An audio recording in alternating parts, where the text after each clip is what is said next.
It was the worst experiences anybody could have, and it's my first ever experience, you know?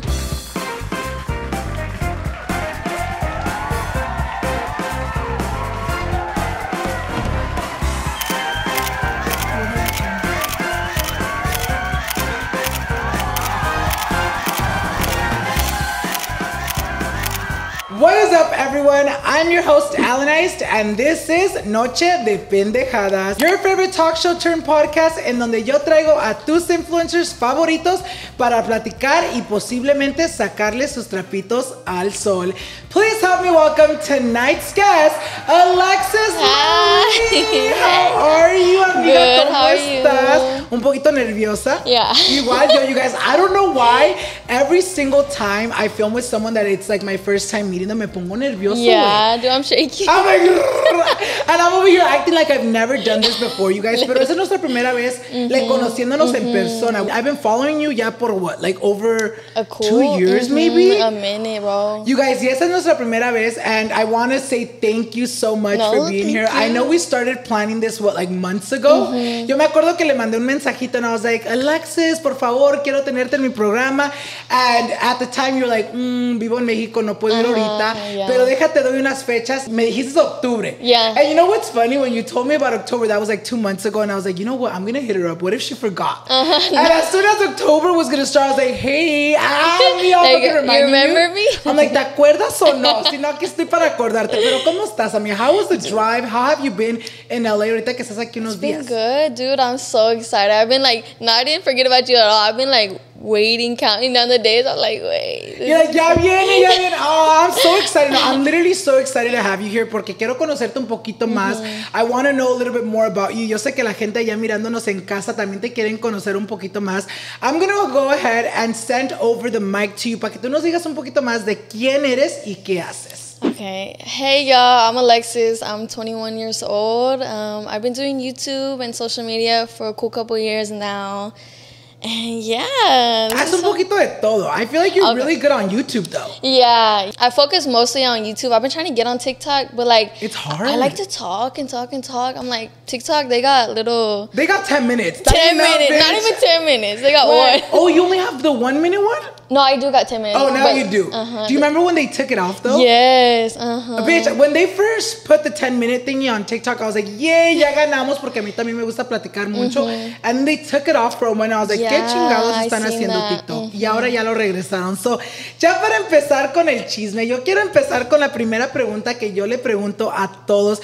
Yo te quiero conocer un poquito más, amiga. Y para conocerte un poquito más, I feel like we need to know a little bit more about, you know, your growing up story. So, yo quiero que nos digas un poquito, how was Alexis growing up? Okay, so as a lot of people already know, if you guys don't know me, I literally have all sisters. Like, I got like 4 on my mom's side, like 3 or 4 on my dad's side. Like, yeah, we all sisters over here. And I feel like growing up with them has always been so fun. We honestly had a really good childhood. Like, every time we think about it or I talk with my sisters, like, it's just all laughs, you know? Like, ¿Se crecieron todas juntas o separadas? The ones on my mom's side, we did grow up together. But on my dad's side, I barely started, like, getting to know them when I was in, like, middle school. Oh, shit, how was that? ¿No sabían que existían or did you guys? Yeah, I did, but it's like, I don't remember if I knew they, like, were there, but I remember getting a message in, like, middle school, yeah, for one of my older sisters. She's, like, 5 years older than me. She was, like, out of high school when I was in middle school. And she texted me, she's like, is your mom's name Marianne? Blah, blah, blah. She's like, I'm your sister. I've been looking for you for years. Yeah. Bitch, that sounds like something out of the movie. Like, that sounds crazy. How did you feel when you got that message? Well, I was excited, you know, something new. And, like, I'm always very family oriented, so like I think right then I was about to graduate from middle school, so like I invited her like a 2 week, yeah, right then, and it was really fun. And then I met my other sisters too. And it was good. So obviamente, you know, you have this childhood in donde you don't really grow up with your other sisters. Do you feel like you missed out on a lot since you didn't grow up with them? I miss, like, I feel like being more closer to them. But we have gotten really close in the years that we have, like, because one of my sisters is, she's like 3 months apart. My dad was busy. Your dad was busy, girl. He was like, aquí, acá. Literally. I'm like, he probably got more too at this point. But I have another one that's like a year or two. So we're really like close in age. It was really easy to connect with them. But I always grown up with my other sisters, so I never felt like I never missed out because, I mean, we're always together with them, you know? I have a question about that because it's something super interesting. Obviamente, yo no tengo, like, half sisters or half siblings. Pero yo conozco a mucha gente que sí, and there's a lot of people that like go about and be like, you know what? No, my sisters are the ones that I have with my mom and dad. Did that ever like go through your head? You're like, oh shit, like now I have this person telling me that they're my sisters and that there's more of them. Like, what the fuck? Yo nomás conozco a las hermanas que crecí con. Well, I never thought of it like that, and I've actually had, because the sisters on my mom's side are also my half sisters. Oh, okay. So I'm like literally the only child from my mom and my dad. And I never thought of it like that's only my half sister. Like if she's my sister, she's my sister. You know what I mean? So like I feel like the more the merrier. I was hella excited. You're like, I'm down for more homegirls, girl. Like, so obviamente, literally. So obviamente, you know, you go through your childhood and you start school. How were you in school? Were you like the popular girl, kind of more on the reserved side, peleonera? ¿Cómo eras tú en la escuela? I've always been like really cool with everybody, every type of different groups. Like I feel like I can relate to somebody in every way, no matter who it is. So I've never really, I've always had a lot of friends, and actually my friends from from elementary, they're still my best friends to this day. Same bitch, same. Like now that I'm an adult out of high school, it's crazy, and it's kind of sad, not gonna lie, like seeing the people that I grew up with, what they're doing now in life, you know? And then seeing also my best friends grow, like one of them already has a baby. It's like we're like adults now. Like it's scary. Isn't it crazy cómo cambia mucho la vida, right? Like for me specifically, cuando I think back about like the cool people in my high school, and there's times where I stalk them. I'm not gonna lie, you guys. Yo también a veces tengo días where I can stalk. I'm like, bitch, I'm not busy all the time. But there's days where I go about and I'm like, oh my God, I wonder what fulano de tal is doing. So I go up and look them up and I'm like, they're in jail. Literally, I'm like, they got like 5 kids. You know what's so funny? I once had this one guy that I knew in high school, right? Keep in mind, this guy was like the popular guy, like nunca me hablaba, nunca me dirigía la palabra. Y un día agarré un mensaje de él y yo dije, ay no, ¿qué me quieren, right? So ahí le voy contestando y no vas a creer que andaba en la cárcel. Quería que le mandara dinero y yo como de que, güey, no. Pero ya salió. Ya salió lo bueno. Lo bueno que ya salió. But it's crazy when you look back and you're like, it's crazy how life can really change up your life. You know, tú obviamente tuviste muchos momentos en tu vida que obviamente te cambiaron and shaped you in who you are today. Is there any moment in your childhood that you feel like really shaped you into the women you are today? Honestly, I don't feel like there was like a specific moment, but I feel like on the side of my mom, just me growing up being the oldest daughter, like it made me get my head on right. Like I didn't go through any really bad paths because I know I have my sisters there watching me all the time, you know? And they were like hella strict on me. Were they? How was that? Hella strict, bro. Like how I see how they treat my little sisters now is like, where was that energy with me? Like, I couldn't go out. I've never been to a party till I graduated high school. You're like, till yesterday. Yeah, I'm like literally first one. I was kidding. Yeah, it was just super strict. And like, I feel like sometimes I got on the bad side of my parents, like, because of how strict and like in my business they were. It was good because it put me on the right track, but like I wasn't trying to go off the track anyways. You know what I mean? I feel like being the oldest, it almost made you feel like you have a responsibility that you almost weren't ready for. You know what I mean? I can't relate in that sense because you're el más chiquito. Pero lo que I can relate is my siblings were harder on my older brothers and my sisters. Ya cuando se les fueron ellos de su casa, I feel like my parents were scared for me to leave. So they're like, no, que darle todo lo que quiere. If he wants to go out, que salga y todavía me fui. Todavía me fui. But did you ever feel like, being so young and being the oldest, did you ever feel like, wow, I have a responsibility that I don't even know if I'm ready to have? Yeah, literally. And I feel like at times it pushed me away from my parents. But at the same time, like I think about it now, like my mom was like 16, 17 when she had me. Oh, shit. So I'm like, she's growing up at the same time. She don't know, you know. And then like my bio dad was never really in my life. But my stepdad came in when I was like 5, 6 years old. Okay. But I feel like they were both new to it too. They were both young, you know, so I can't like dwell on like the past or whatever. But I feel like back when I was younger, it did push us away. Like right when I was 18, I did. I was like, but I feel like it made our relationship better, honestly. Nos cuentas that you didn't really grow up with your biological father being in your life or being present, you know, obviously in your early years. Do you feel like that affected you in any way? Yeah. I'm like, definitely. I'm like, cuéntanos, amiga. Yo quiero like, daddy issues. I feel like I'm still suffering from them. Like, it's hard. Like, when I see people, like my boyfriend, for example, like he's super close to his family, and the way I see his dad with like all his brothers, like, and them, it's just so loving. And I'm like, sometimes I wish I had that, you know? Do you feel like you were able to have at least like a father and daughter relationship with your, you know, stepdad? I feel like we've always had a relationship, but it's never, I don't know why it's always felt like a little weird. Like, honestly, I still call him by his name. Like, I don't call him dad, you know what I mean? But I don't know why, ever since like a baby, not a baby, like a toddler, like, I don't know why we just never really got that close, you know what I mean? I've never had that real, there's always been that relationship, but it's just not like things I see, like how with my boyfriend's family and stuff. You know, you go through your childhood, you go through middle school, high school, y llega un momento donde te graduas. You start college, and I feel like you documented a good part of, you know, your college experience online.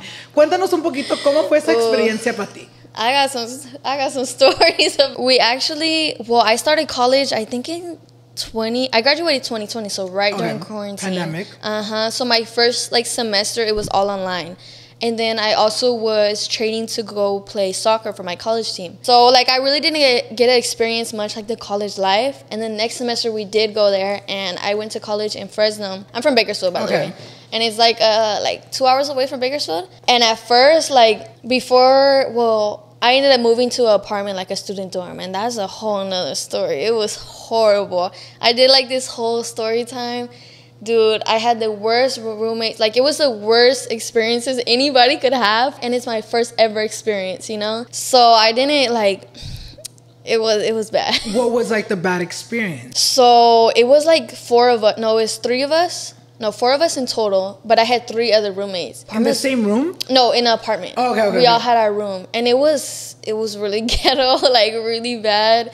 And my roommates were dirty, like, it was bad. Like, you think dirty 10 times worse than that. You're like, esos no eran humanos, eran puercos. I was like, dude, you don't see this? Like, we had a patio of, like, that you could go walk out on because it was apartments.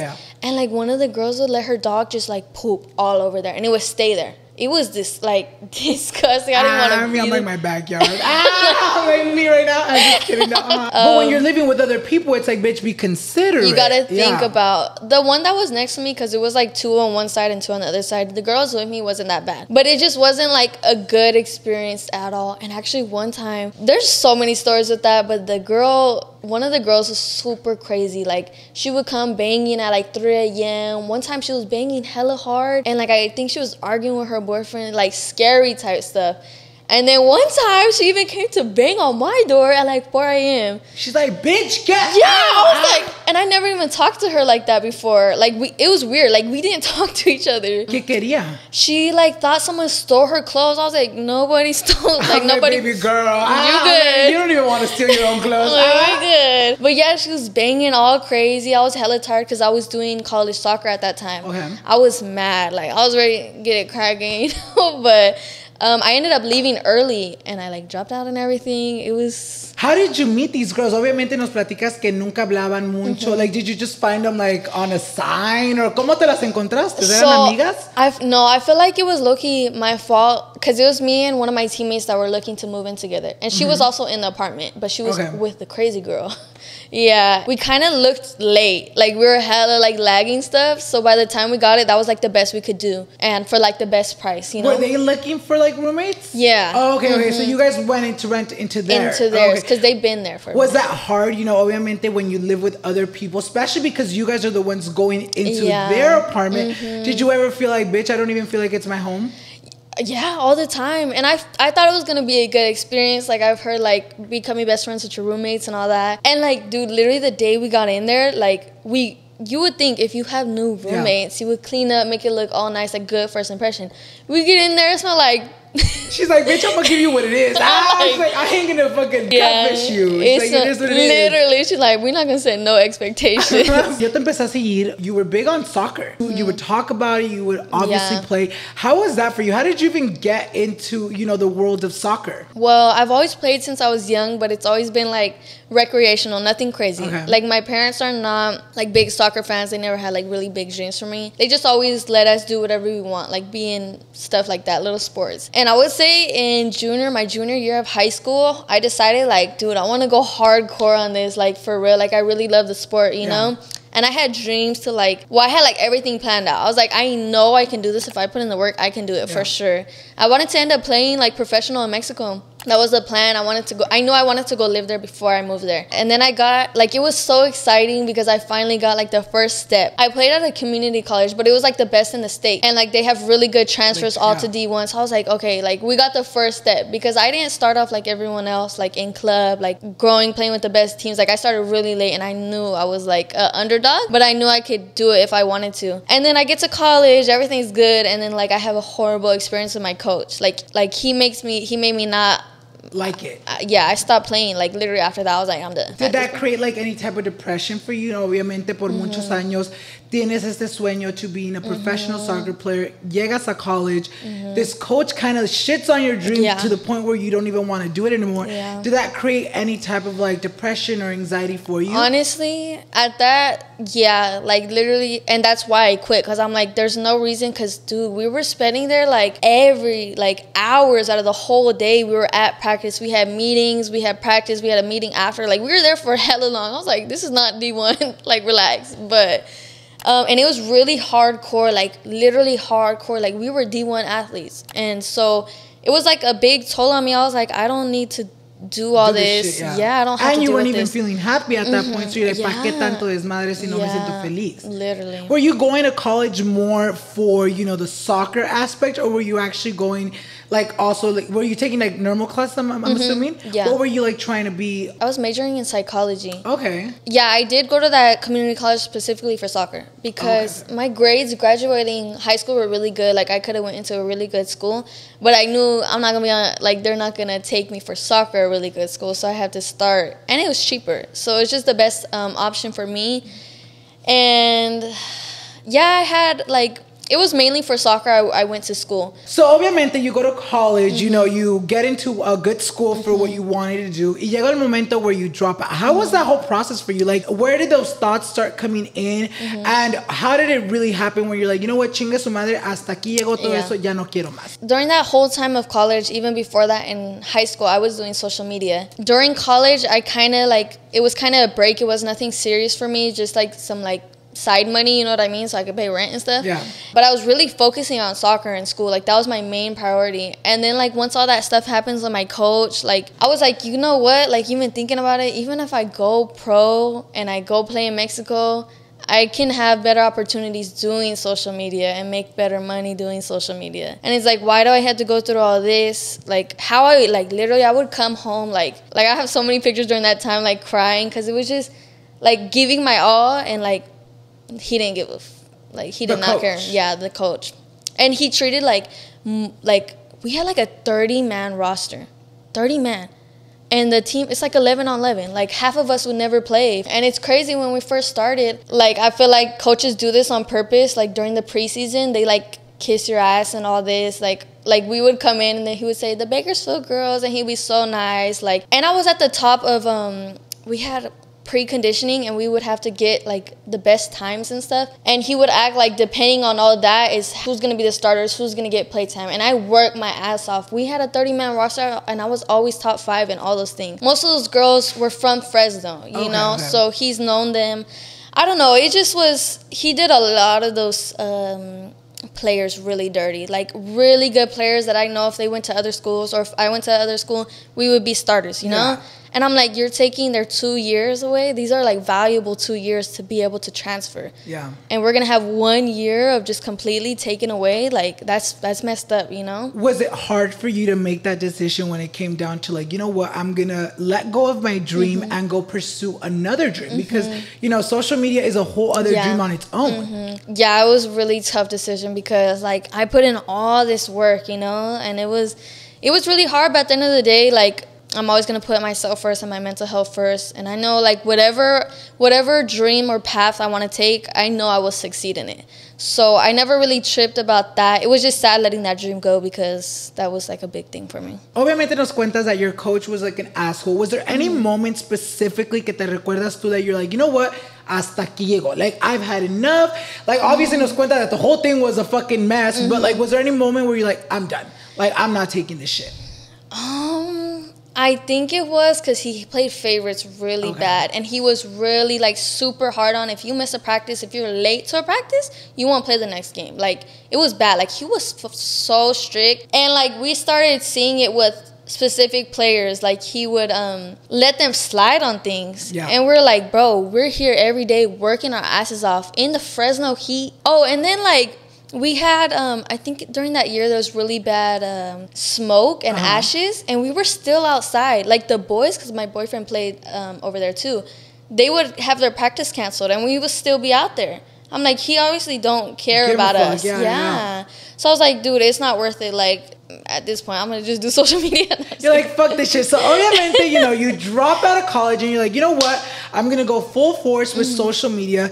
Yo, antes de que empecemos ya con eso, yo quiero saber, how did you get introduced to social media? And what was like that moment for you that you're like, you know what? I'm going to do content too. I'm going to create content too because people love it. Okay, so it all started with my sister, Desiree Machado. I'm like, look her up. She, like, started in, like, 8th grade, and I wasn't doing anything about social media. She's always been the one that's, like had the goals. She wanted to get there. She would be posting for years, like, all this, putting in the work, like, barely any views. And then, like, one day in 8th grade, her video blows up, like, 1 million on YouTube. And all of us, the family, was like, what the hell? Like, es famosa!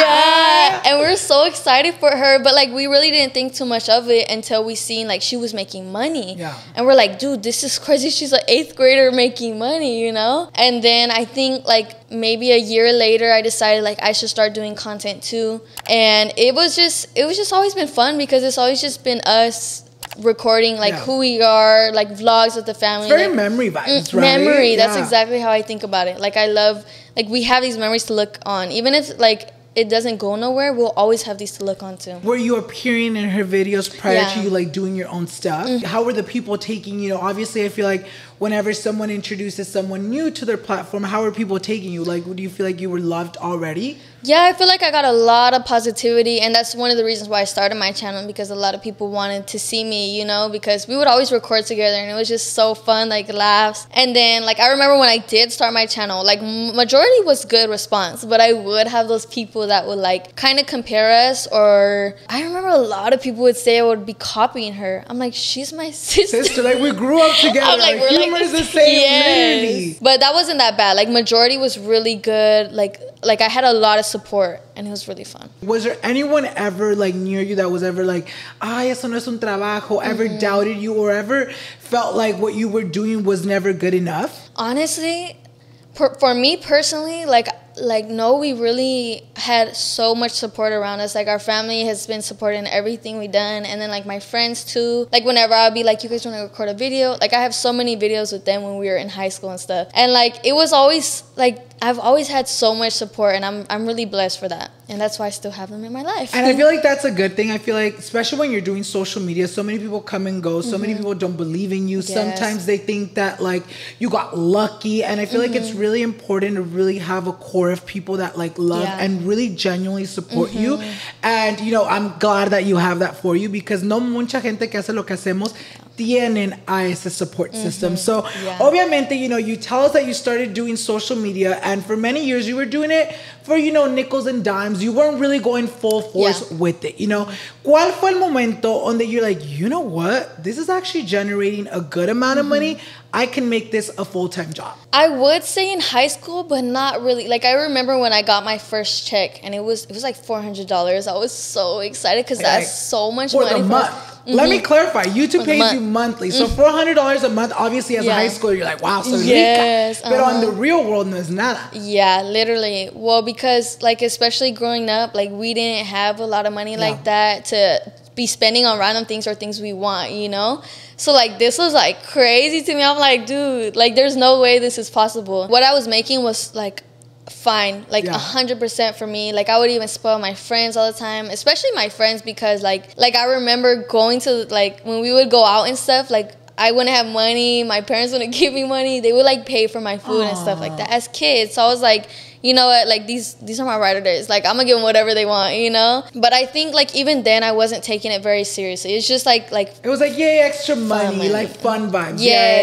Because I didn't have any real responsibilities to pay rent or none of that. And I think when I started taking it serious was literally after college, because I had a really good, like, amount of savings, but I wasn't making or posting a lot of content while I was playing soccer, so I just kept taking out those savings, and I was like, it's going down fast. So I was like, you know what, like I have this platform right here. Why am I not taking advantage of it? Why am I not, like, putting the work in? And I used to always, like, tell myself, like, dude, people are putting their, like, working their asses off, and this is, like, easy compared to that, you know what I mean? And, like, seeing how my mom, how hard she worked, I'm like, this is kind of selfish. Not selfish, but, like, how are you not taking advantage of something like an opportunity like this? Once I got out of college and I started grinding hard, I was like, this is definitely comfortable money. Like, I just need to keep doing what I'm doing. And it's fun. Like, it really is fun. Obviamente te conocemos ya la Alexis de ahora, y obviamente sabemos que estás en una relación.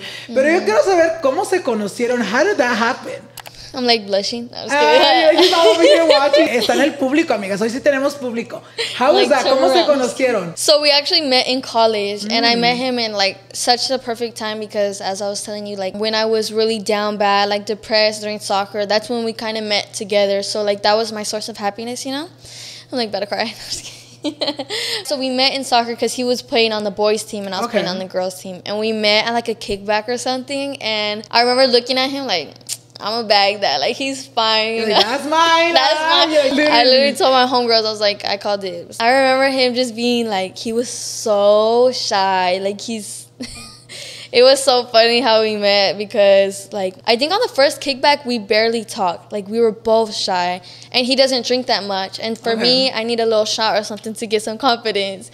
So he wasn't trying to make the first move. I wasn't trying to make the first move. And I remember, like... I don't know. I was, like, hella delusional. I feel like he could feel the chemistry. I'm like, oh my God, he's gonna know I like him, you know? So I would not give him eye contact, none of that, because I was like, he's gonna know, you know? I was being hella childish for, like, adults. You're all fucking literally all like 20. I know, literally. And I remember there was, like, a kickback, and there was, like, his friends at the table. And this is the first time we met, like, the other soccer boys and, like, just the teams getting together. So for, like, future parties and stuff, we're, like, giving each other these Snapchats. I feel so bad thinking about it, but, like, I was so nervous, you know?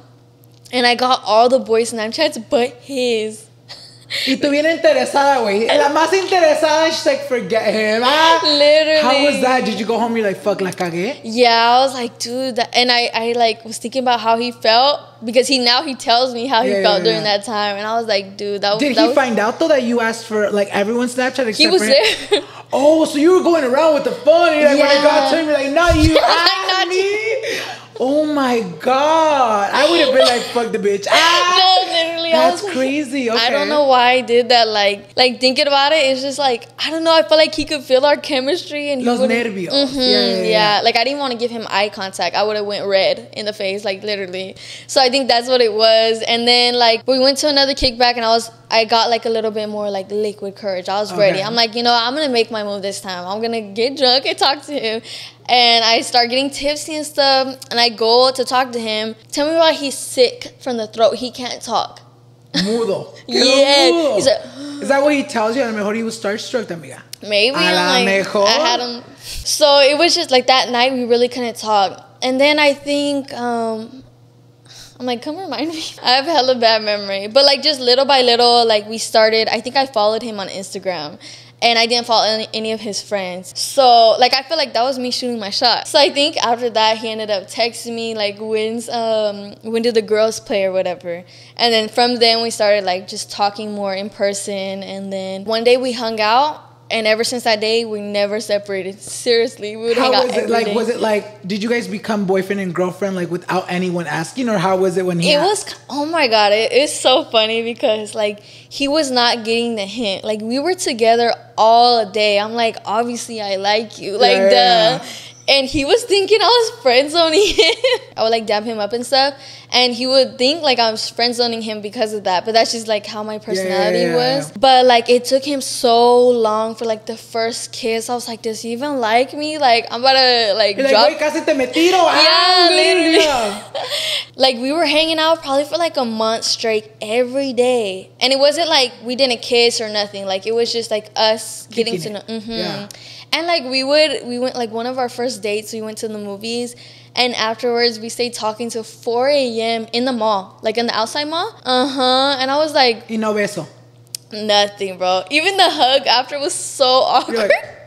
Like, bye, side hug. Like, it was... After that, did you leave and you're like, it's not going to work. It's not going to happen? I think a little bit after that, I was like, dude, if he don't make a move or kiss me, like, I'm out. Like what? Like, are you going to make the move or what? Like, because I felt like he didn't like me or something. Because you're like, it's too obvious. Yeah. Like, casi te me tiro. Like, we're kicking it every day. Like, no agarras. Like, but he's just slow. Like, slow. That's just his personality. So finally, like, one night, I invited him. I was like, okay, like, I need to make this real clear in his face because he's obviously hella slow. Like, he's not getting it. I'm throwing it out there. And I invite him to my apartment and, like, I tell him, let's study or have a movie night. I think we watched a movie and I was, like, a little bit close to him, but he was still so scared to even touch me. He's all shaky. No, dead ass. Okay. When he finally went to... He's all embarrassed over there. Yes, lo tenemos en el público ahorita y anda todo embarrassed. And like, I remember when he first put his arm around me, he was shaking, literally shaking. Were you like his first official girlfriend? He's had relationships in the past, but nothing like serious. Yeah, he's just a really nervous person, like really nervous. So I remember he was shaking because I think he was scared to like put his hand on my butt because his arm was long, like it was uncomfortable position. So he was like this type of stuff, and he was shaking. And then finally, like out of nowhere, he like puts my head up and we kiss, and it was. And you're like, oh, sí, I'm like, finally. Yo with the little flower, me quiere o no, me quiere o no. And you're like, sí, me quiere. Oh, that. And then, did he ask you then? After that, no. It took like a week or two. And we ended up going to San Francisco, and he asked me in the Japanese cherry blossom tea garden, something like that. It was really beautiful. But literally since that day, I feel like, because we were so awkward before that. Like, we clicked, but it was awkward when like hugs, stuff that, you know, like getting close. Like the affection. Yes. Like, we were just awkward ourselves to like even touch each other, be too close, you know? You're like, I know. Yeah, like, woo. You guys are getting the little butterflies. Yeah, literally. Exactly. How do you guys feel like, obviamente, ya después, ya tienen, how long do you guys have together now? We're going to be 2 years today, I think. Actually. Today on the 17th. Happy anniversary! Literally after that, it was like clicked. Like, we got comfortable real fast. I think that's what you guys needed. Maybe he was like, whoa, I don't want to disrespect her. No es mi novia todavía. But as soon as he made her face, she's like, chinga su madre, going full force. Yeah. Literally. We weren't like definitely on PDA in public and stuff, but we never felt that nervousness again, I feel like. Yeah. Hace un año postean un video en donde anuncian que se mudan para México.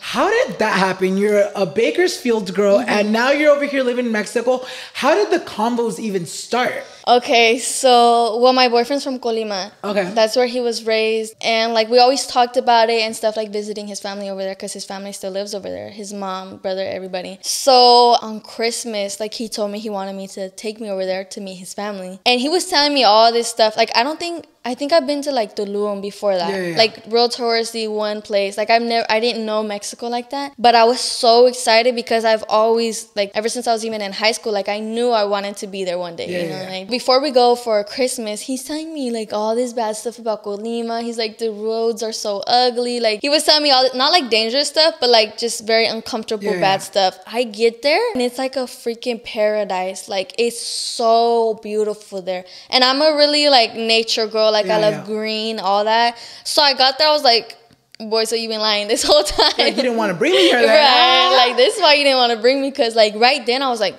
let's live here. But you started the conversation. Oh, because actually his family owns like a construction company in Colima and they do really good. And at that time they had apartments. So like they showed us the apartments like the last day of the trip. We were there for a month and I loved everything. Like, oh my God, it was so beautiful. And especially me coming from Bakersfield, Bakersfield's a mess. Like even the pollution, like you can see it in the sky, like it's ugly. I'm like, I still love Bakersfield though. And then the last day, we look at the apartments and I was like, bro, why don't we like move here? Because at that time is when I quit soccer. Okay. And I was trying to get out of Fresno because that's where I was living in the apartments. And the apartments are like super bad too. I was not trying to stay there. So I was like, the plan was we were going to go move together, but it was either going to be in Bakersfield or Bakersfield. And I was like, I want to get out of Bakersfield. You know what I mean? It kind of came out of nowhere. I was just like, dude, like, let's move here. And he was super against it. Since he grew up in Colima, like, obviously you don't really like the places you grew up. You know what I mean? But like, I was putting like the pros and cons because it was either Bakersfield or Colima at this point. And he moved to the U.S. when he was around 15, 16. So he's been away from his family all this time. And I'm like, okay, why don't we try out 6 months, a year? You get to spend time with your family. And like, let's just see how we like it. You know what I mean? And out of nowhere, like I found somebody to take my lease at Fresno and we packed our suitcases. We dipped. Literally like that. So it wasn't even like a hard decision to take. You're like, a la chingada. How was it when you like played it down to your family? Obviously, you know, you had to tell your mom like, hey mom, me largo. How was that? How did she take that? Okay, so first telling them that I wanted to spend Christmas in Mexico with them, I was kind of scared because we're very family oriented. Yeah. So I was scared how they were gonna take that, but like surprisingly, like my family was really supportive. I feel like for the most part, it's because they really love my boyfriend. They know I'm safe with him, so they were fine with it, and I was really surprised. Like nothing at all. They weren't trying to like argue or nothing. I was like, you're like, are you sure? I'm gone. They probably just wanted you out. Yeah, we dipped, and then we ended up coming back because that was after Christmas. After Christmas, we come back, and I tell my mom, like, what do you think, like, if I move over there for a little bit, you know? And I got, like, good response, too. She's like, honestly, whatever you want. Like, I support you and everything. Like, I've always had that support, anything I ever wanted from my family. So it was really good. Like, they were super supportive, nothing. And we left. Was it scary for them? Obviamente, you know, you think of Mexico and you're like, ay, ¿qué voy a ir a hacer mi hija allá? Obviamente, you know, especially growing up in the States, I feel like we have it a little easier than growing up in Mexico. Was that ever a combo like, mija, ¿estás segura that you're ready? Like, do you do know it's a little different? Was that a topic of conversation? Honestly, they weren't really scared, like danger-wise, because we do have family in Mexico, and like they live good, they live safe, you know, and they know that he's from there, raised there, so obviously he knows the area. We're not gonna be walking in the hood, like we good. So they never really felt too scary, but I know like deep down they did have a little bit of that fear something would happen, you know. But I feel like that's also great that they were so supportive because a nuestra edad, it's kind of like, I feel like when we get to a moment, how old were you when you guys were like 20? Yeah. 20, 21. I feel like that's a moment in our lives where we're trying to figure out what we're going to do with our lives, especially for like the rest of our lives. Yeah. And I feel like a lot of the time when you want to do something that you feel like is going to benefit your life and your lifestyle, I feel like sometimes our parents tend to like hold us back por el miedo de que algo nos vaya a pasar. Yeah. So I'm happy that your parents were there supporting. They're like, mija, si te quieres largar, lárgate. Yeah. So obviamente, you know, you moved to Mexico. Was that your first experience living with your partner? Or ya habían vivido juntos antes? Well, he was like in my apartment. He wasn't really living with me, but he was like staying the night every day. Okay, yeah. So it's your first experience because that actually happened with me and my boyfriend.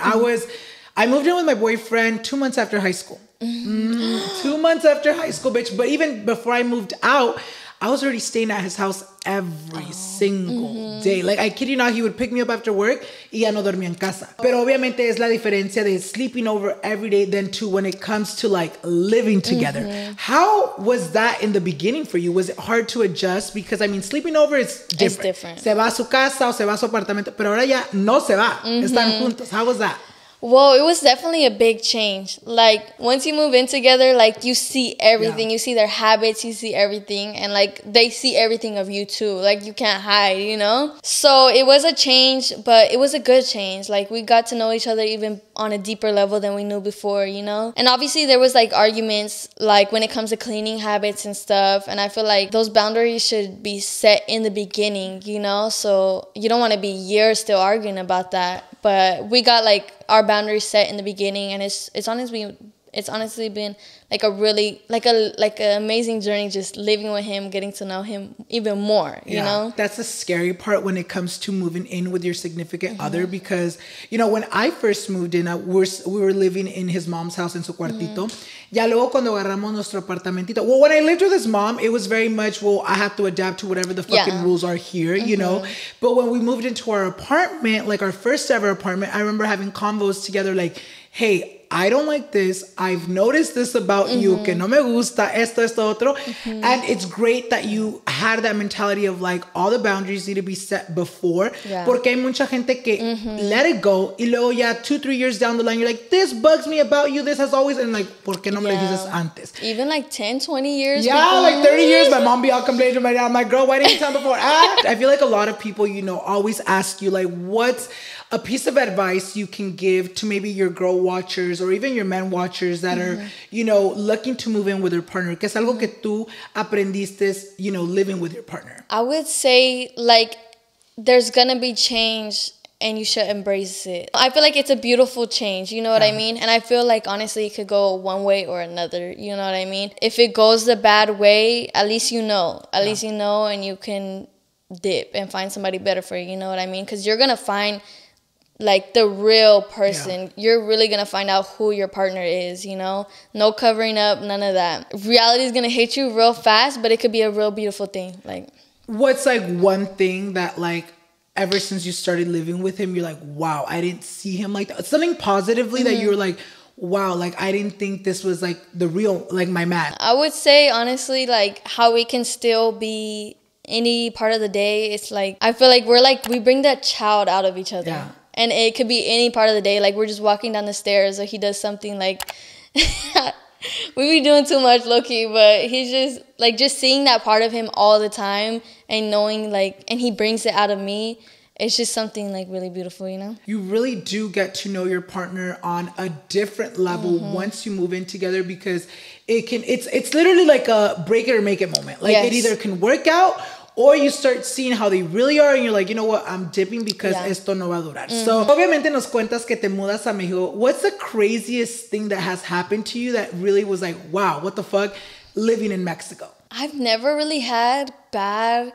Like, I'm gonna be honest, I feel like I've had way more crazy experiences in Bakersfield. Like, shut up. Literally the day before yesterday, I was driving with my sisters and there was like he was cracked out. He was a crackhead. He's with his basket and he runs towards my car.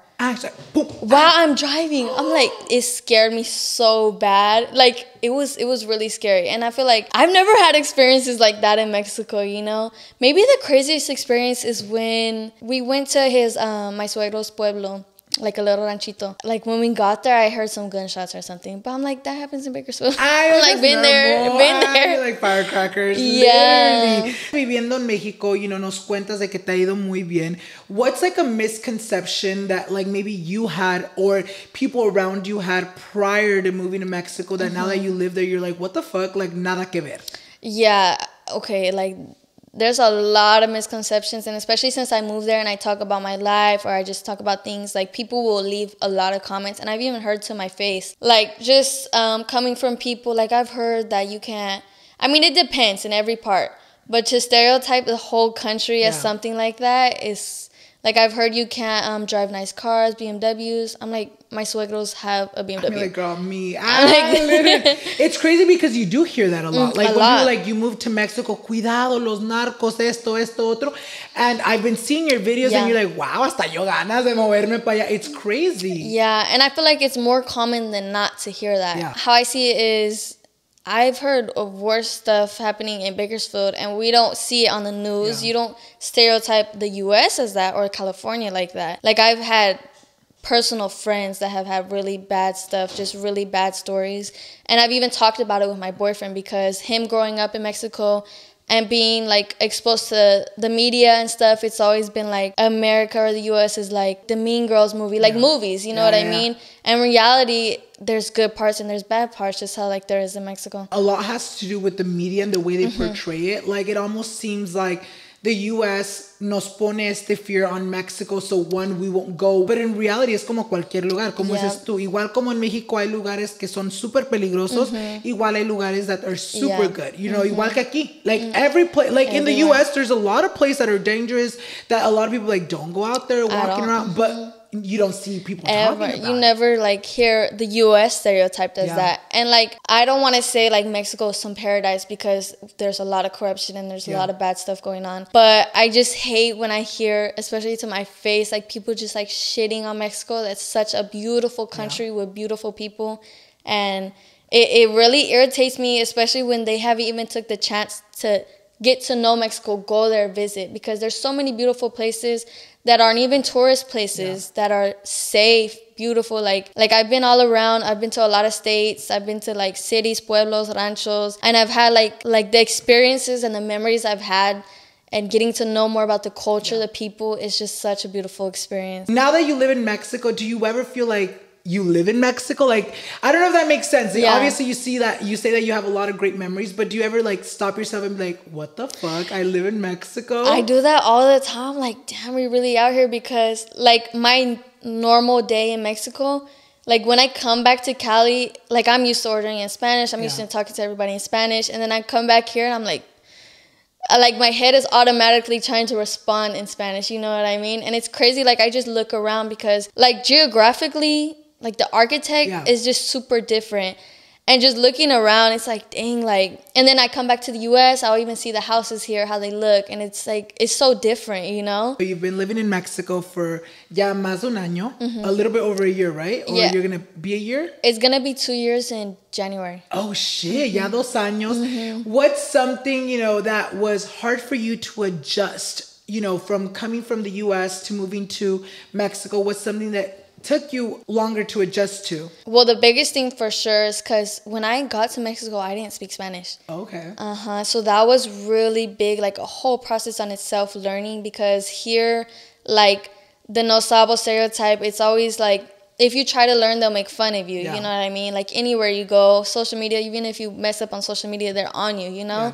So me thinking that when I got there, I thought everybody's going to make fun of me, make fun of my accent if I say things wrong. Like I always had that, like, I remember the first time I ordered in Spanish in Mexico, I was ordering some chilaquiles and I was shaking, literally shaking, like going to pass out. I was so scared. And like literally no one cared. You're like, oh, it's just chilaquiles. Yeah, like literally. Like tortilla with salsa. Like verde. But like in reality, like I've talked to so many people over there. Like I've made friends. And like the idea of messing up and stuff, like because I still talk to them and I mess up. And like no one even bats an eye. No one cares because over there, everyone speaks Spanish. You're not different if you do better, if you speak better than everyone else, because everyone speaks the same. You know what I mean? I think it's like a good topic and something that I wanted to talk to you about. You know, obviamente, now that you live in Mexico, I feel que se te ha criticado un poquito más about the no Sabo. Like, how is this girl going to Mexico? She don't even know Spanish.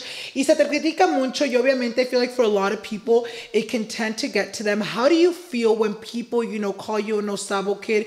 And has that ever affected, like, your mental state? Honestly, like, I've always embraced it. Like, it is what it is. Like, but I'm out here putting in the work to learn it. And now I speak it. And now I know it. And y'all can't tell me nothing. No, I'm just kidding. But it's just, like, people are going to be mad anyways. If you didn't, like, before I didn't speak Spanish, they would be mad. How are you going to call yourself Mexican but you don't speak Spanish? Then I learned. I'm in the process of learning.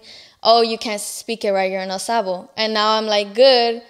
what do you guys have to say now? La gente que juzga están igual. Because even me, I like to say, like, I speak both languages pretty good, but I don't speak proper Spanish. You know what I mean? Like, so if you want to get real technical, like, I'm kind of like a no Sabo kid too. It also comes with, like, you grow up in the States. Like, a lot of the time in school, you're not talking Spanish. Did you grow up with your mom talking to you mainly in English? Yeah, actually my whole family, not my whole family, like my grandparents, my cousins, my tias, tios, they all spoke Spanish, but my mom's white. Yeah. So like there was never a need, because my dad has always spoken English like perfectly fine, for us to speak Spanish. But obviously we have always grown up with our family and with that culture. And like ever since a kid, like I've wanted to learn, but it's just the idea of being scared. Yeah. And it's because people, like our own community, puts this on us, like makes fun of you. But if you're gonna make fun of them, like why aren't you helping them learn or being there supportive, you know? Yeah, like instead of making fun of them, help them be better. Yeah. Correct them. My suegra talks English pretty well,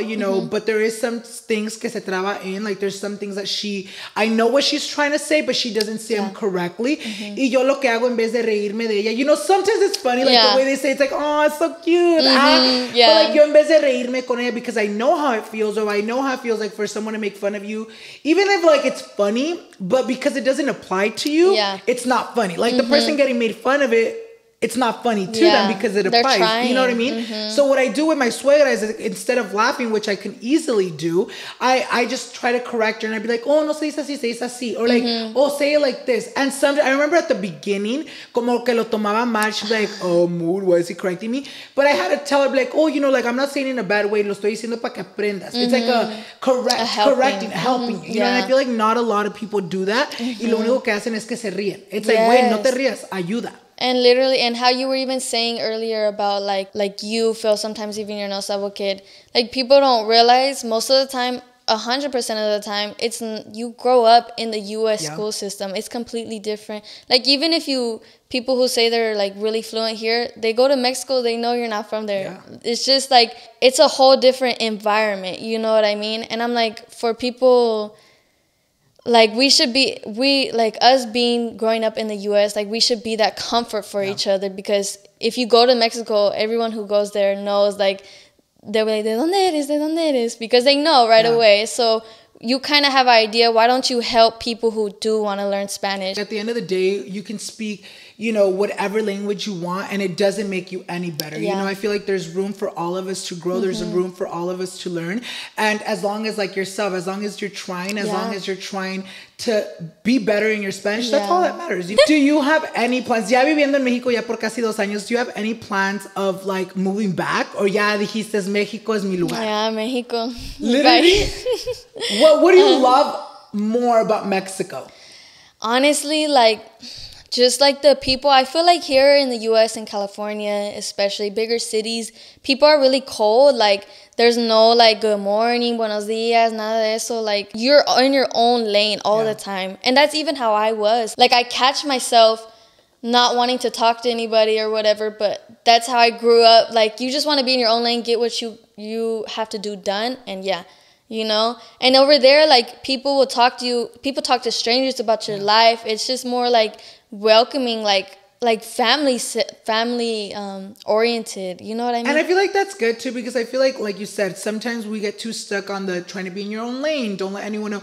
But I feel like I know exactly what you mean. Like in Mexico, I feel like toda la gente quiere platicar. Hola, mija, ¿cómo estás? And it's almost like a sense of liberation where you're like, wow, someone's actually asking me how the fuck I am. Because I feel like we go around, like, if we're being realistic, how many times a day do people really ask us, like, hey, ¿cómo estás? ¿Cómo te sientes? Never. No one Almost cares. Never. Like, we're all very, like, doing our own thing, like you said here. Pero en Mexico todos are so welcoming. So, like, hello, ¿cómo estás? ¿Cómo te sientes? Even if they don't give a fuck. Pero te preguntaron. And they make you feel better, It almost feels like it's like a family environment, even though we have no connection to each other. It's just so much more, like what I'm saying, like welcoming, I feel everybody's here is fast. You don't have time to talk to other people. You really don't. It's really hard to make new friends here. So obviamente nos cuentas de que you've gotten hate because, people like to say you're a no Sabo kid. But apart from that, you've always, been on social media. You've always received hate. ¿Cómo le haces tú para poder ser tan positiva? And how do you deal with all the hate you get? Honestly, I would say I've always been, actually, no, I wasn't. In the beginning, like, because I've always been, like, if you say something to me, I'm going to say something back. But you got to realize, like, these people are behind a screen. Yeah. They would never say it to your face. You know what I mean? There has been times where I'll get looks or something. But, like if you look at me, I'm going to, like, look at you. Like, what's really good, you know? So I feel like the majority of haters, they come from behind a screen. And I try not to give it too much attention at all because I know they're just insecure in themselves. Yeah. Like, if it's really that bad, block me and scroll. It's never that serious. Like, if you really hate me, girl, you don't have to keep watching. Or, like, the hate comments. Like, I remember when me and my boyfriend got together, you know, that happy weight. Yeah. And since I was doing soccer, I was, like, we were running 13 miles a day. Not a day. 13 miles a week. Damn, man. I'm like, that coach really didn't like you. Literally. Like, 13 miles a week. So, I was super skinny, like, the best my body has ever been. Yeah. And then once I got with my boyfriend, like, I especially started gaining. And, like, that's all I would see in my comments. And that really did get to me because it was everywhere I seen. And I see it, like, I didn't even notice it myself until people put it in my face, like, in my comments, seriously. I remember because you've talked about it too. I remember when you were going through that. It's crazy because to me, I'm like, you looked good. You've been looking good. You look good today too. But it's something que a veces piensas tú. Yo también me pasó lo mismo. Yo cuando conocí a mi boyfriend, I think I was about the same weight that I was now, but obviously without the loose skin. Me, I'll be 98% loose skin. No, but back then in high school, I remember I was weighing 168 when I got with my boyfriend. Me descuidé and I've gained over 100 pounds. And I'm talking about, like, at the beginning, ya lo que subí throughout the years, that was different. But I gained what people call the happy weight. Y yo me acuerdo que uno no se siente bien. Obviamente, you know your body. You know you don't feel good. But when you start seeing all the comments, all the blah, blah, blah, it starts to get into your head because, like, bitch, I don't feel comfortable. I obviously don't feel and look good. And now people are noticing. Was that hard for you to get through? Yeah, honestly. Like how you were saying, I never felt really I knew I was gaining weight, but I still felt like I looked good. Yeah. Like, I was happy I was getting something back there. But, like, I didn't see it. I wasn't too insecure at first. And then I start seeing all these comments. And I'm like, dude, is this what I look like to people? And then, like, it was always a mental battle. Like, dude, be for real. Like, go outside. I look like everybody. Like, you're literally delusional right now. But then also hearing the comments too. It was like a mental battle trying to stay strong between my body positivity. You know what I mean? Do you feel like having a platform made you, like, in a way, you know, like you said it perfectly. You go outside, you're just your average girl. Do you feel like having a platform casi te pone, like, on a pedestal where people think, like, you're supposed to be perfect at all times? Yeah, I feel like it just gives such unrealistic. I'm like, dude, we look the same. You're coming at me like these are normal bodies. And the hate I was getting, it was crazy to me. Like, I was thinking about it, like, the way social media has, like, affected people's minds, thinking that somehow the weight I gained looked bad, you know? And I'm like, normal body, I'm 20, like, I'm growing, like, our bodies change over the years. We're not going to look how we look, like, in high school, you know? Nos cuentas that for a while it was affecting you. What made you get out of that, you know, dark place where you're like, you know what, chingada su madre, I'm not going to let it affect me anymore? I feel like just having my boyfriend there, like, always supporting me. And also my friends and my family, like I knew these people were just insecure in themselves. And they're just going to say what they want. And it is what it is. It's just literally insecurity projecting. And I'm like, dude, whatever. You can watch me. You don't have to watch me, whatever. I'm going to be happy. I'm happy how I am with my family. And I'm not going to let that get to me, you know? Y eso es lo bueno que estás en una mentalidad where you're like, you know what, I love me, I feel like I look great, and you do. Y eso es lo que importa, you know what I mean? Porque la gente va a hablar porque tiene hocico y que hable. Mientras que no te afecten, mientras que no te quiten ni te den, eso es lo que importa. Pues ya para terminar la entrevista, yo quiero saber ¿qué te espera a ti o qué podemos ver? Where do you see yourself in the next 5 years? I really just want to grow my presence on social media, keep doing what I'm doing because, like, the 100%, like, the positivity outweighs the negativity. Like, some of the comments I get, like, people having bad weeks or bad days. Like, it's crazy that, like, me doing little dumbass videos, just talking, brings that sense of joy or positivity in people's lives. And it's, like, crazy to me, you know?